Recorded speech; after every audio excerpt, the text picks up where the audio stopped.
Au nom du Père, du Fils et du Saint-Esprit, ainsi soit-il. N'ayez pas peur, vous cherchez Jésus de Nazareth le crucifié, il est ressuscité comme il vous l'avait dit.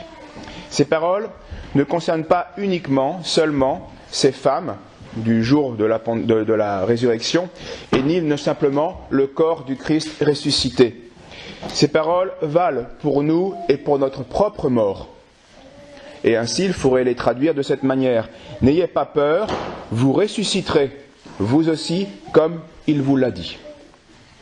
Saint Grégoire, évêque de Nice au IVe siècle, en Asie mineure, a un fameux discours où il affirme que l'affliction pour le deuil n'est pas raisonnable. Il parle bien sûr de l'affliction excessive, puisque un deuil, quand il y a un mort, il y a une séparation, il y a un lien qui se casse, il y a bien sûr donc là une douleur, une souffrance, et donc il y a un deuil qui est légitime. Mais il y a un deuil qui est excessif, et qui ne convient pas aux chrétiens, parce qu'il n'est même pas raisonnable. Voilà quel était son discours. Donc la peur de notre mort, ou le deuil excessif pour la mort d'un proche, dit Saint Grégoire de Nice, viennent d'une habitude qui est sans raison, chez ceux qui chérissent la réalité, qui aiment la réalité présente, comme si elle était bonne, quelle qu'elle soit. Donc, il voit que la source de ce problème, c'est qu'on a fait de la terre, de la vie sur terre, un absolu, une chose bonne, quelle qu'elle soit.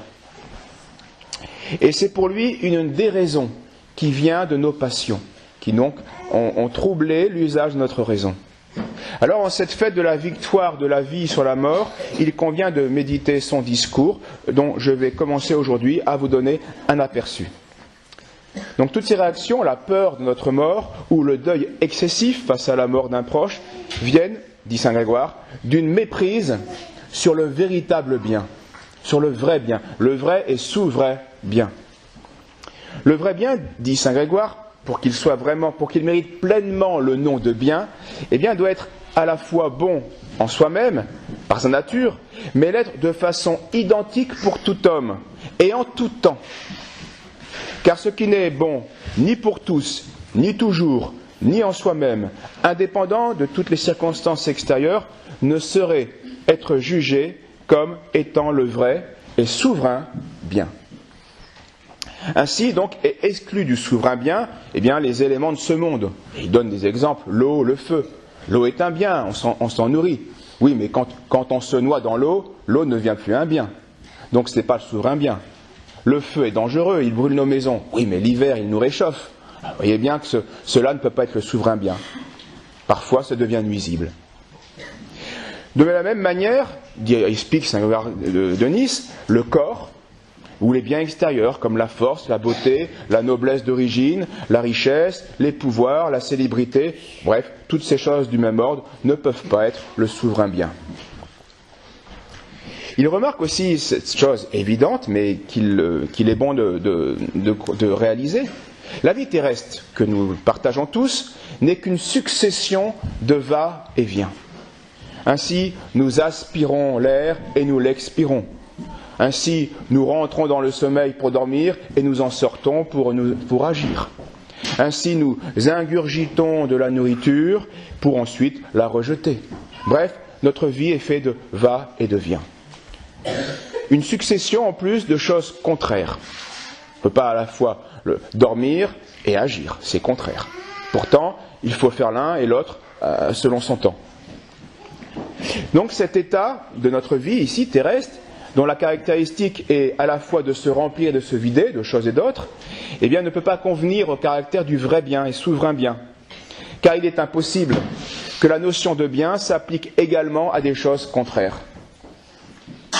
Même si chacun de ces biens, séparément, peut offrir une certaine utilité.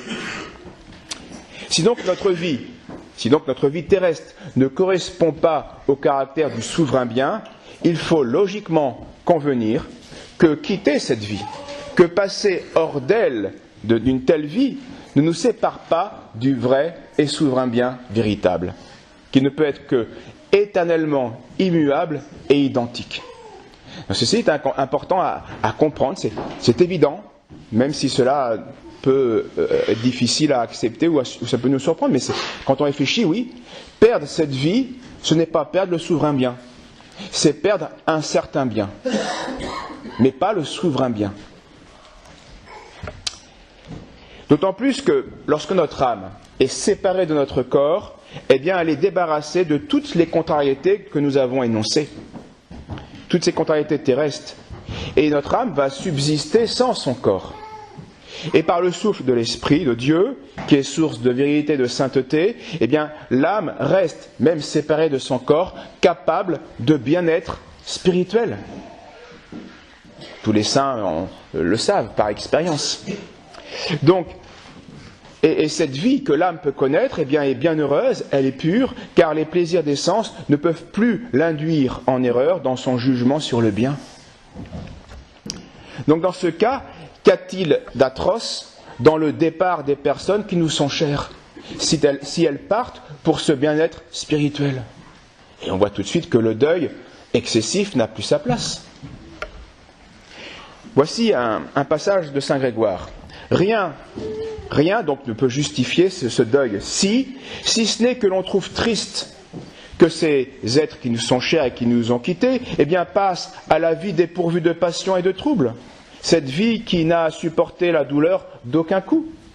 Cette vie où nul ne s'enfle de vain orgueil et n'est pas écrasé sous l'humiliation, où nul ne devient sauvage à force d'audace, ni n'est paralysé par la lâcheté, où nul ne se gonfle de colère en bouillant sous l'effet du courroux et de la furie, ni n'est pourchassé par la peur lorsqu'il ne peut résister à l'assaut d'un plus fort que lui. Cette vie où on ne soucie plus de savoir quelles sont les mœurs des rois, quelles sont les lois, quelle est l'humeur des magistrats, quel est le contenu des décrets, et à combien se monte l'impôt annuel. Si une pluie abondante a inondé de façon excessive les terres cultivées, si les espoirs des paysans ont été anéantis par la grêle, ou si la sécheresse dominante a desséché toute la végétation. Quant au reste des malheurs de la vie, cette vie-là, donc la vie séparée, la vie de l'âme dans le bien-être spirituel, cette vie-là en est entièrement à l'abri. Car la sombre douleur de l'orphelinat ne vient plus l'attrister. Le malheur du veuvage n'y a plus sa place. Même les 1001 faiblesses du corps n'ont plus aucune influence. La jalousie à l'égard des hommes heureux, le mépris des malchanceux et tous les sentiments de ce genre en ont été bannis.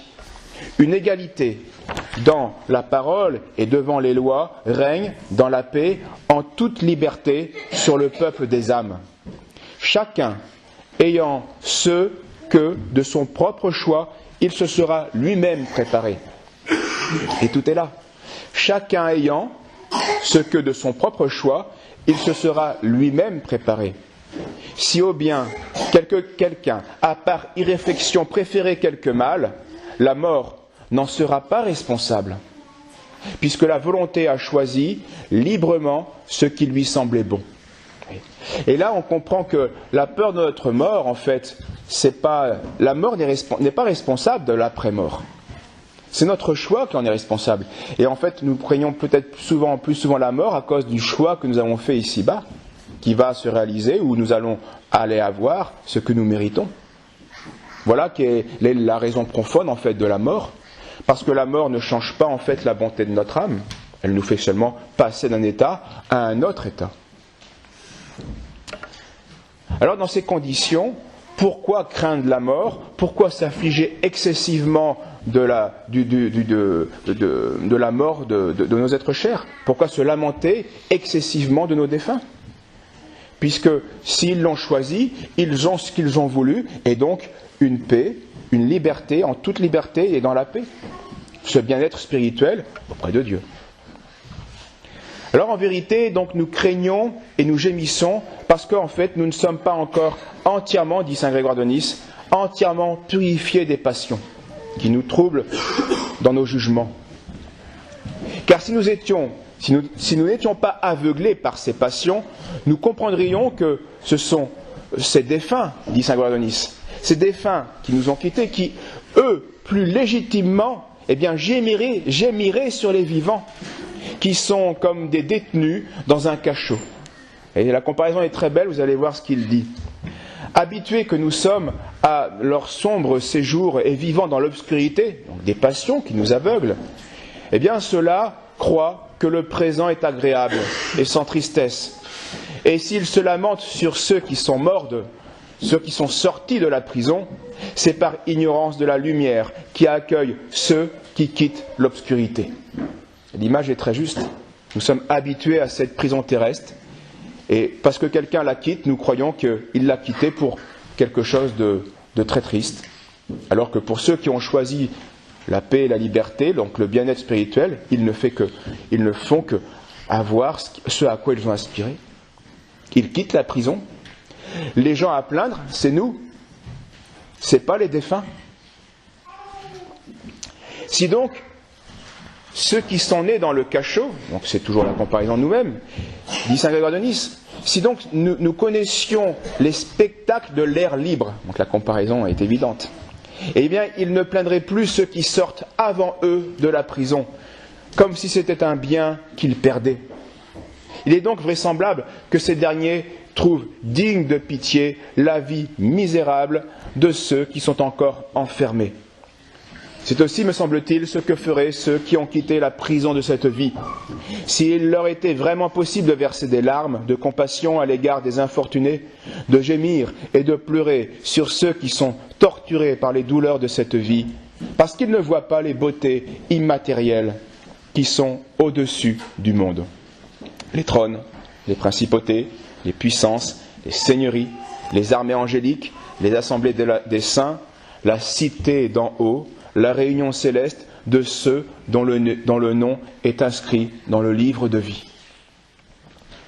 Car la beauté transcendante de ces réalités, celle que verront les cœurs purs, comme le révèle la parole de vérité, c'est notre Seigneur, allusion à notre Seigneur dans son discours sur la montagne, eh bien tout cela va au-delà de toute espérance et plus haut que les conjectures par lesquelles nous la représentons.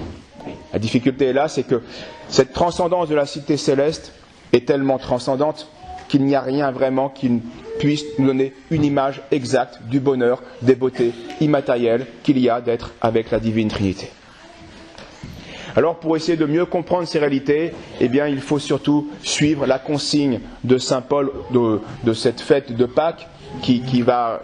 Souvenez-vous, saint Grégoire de Nice dit que ce sont les passions qui troublent notre raison et qui vont nous faire affliger excessivement pour rien. Eh bien, il faut donc travailler sur ces passions qui nous troublent. Et c'est ce que nous demande aujourd'hui saint Paul. Purifiez-vous du vieux levain, afin que vous soyez une pâte nouvelle, comme aussi vous êtes des azymes. Car notre Pâques, le Christ a été immolé. Célébrons donc la fête, non pas avec du vieux levain, ni avec du levain de malice et de perversité, mais avec des azymes de pureté et de vérité. Au nom du Père, du Fils et du Saint-Esprit, ainsi soit-il.